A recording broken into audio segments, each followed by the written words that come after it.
नमस्कार, मैं हूं विपिन बेबक। स्वागत है आपका। उत्तर प्रदेश में आगामी लोकसभा चुनाव के पहले सियासत की बिसात बिछाई जा रही है।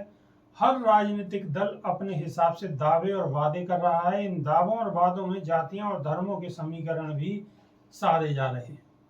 एक और जहां भारतीय जनता पार्टी सभी वर्गों को साथ लाने की कोशिश में है, तो वहीं बहुजन समाज पार्टी अपने वोट बैंक को सहेजने में जुटी है। दूसरी ओर कांग्रेस अपना पुराना जनाधार हासिल करने में लगी हुई है।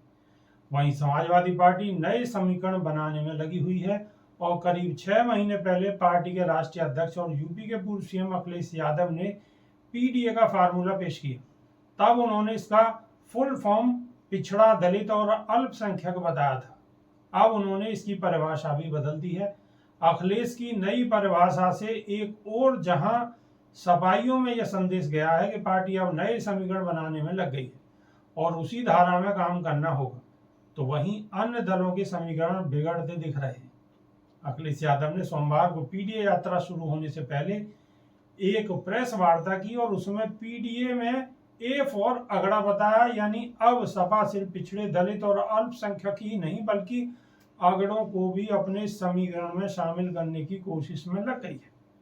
उनकी नई परिभाषा से सपा नेता और यूपी सरकार के पूर्व काबीना मंत्री स्वामी प्रसाद मौर्य के उसके बयान की याद दिला रही है, जिसमें उन्होंने कहा था कि 100 में 85 हमारा है, 15 में भी बंटवारा है। सपा का मानना है कि यूपी की कुल आबादी 85% जनता पिछड़े, दलित और अल्पसंख्यक है, जबकि 15% में अगड़े शामिल है। साल 2022 के विधानसभा चुनाव में स्वामी प्रसाद मौर्य ने 85 और 15 का नारा दिया था। तब माना जा रहा था कि पार्टी इस नारे के जरिए बाकी मतदाताओं तक भी अपनी पहुंच बनाने की कोशिश में है। अगर सपा प्रमुख द्वारा पीडीए की नई परिभाषा देने से पार्टी को कामयाबी की राह दिख रही है, तो इससे निश्चित तौर पर अन्य दलों की मुश्किलें बढ़ सकती हैं। बीजेपी, बसपा और कांग्रेस ने अभी तक अखिलेश की नई परिभाषा पर कोई टिप्पणी नहीं की है।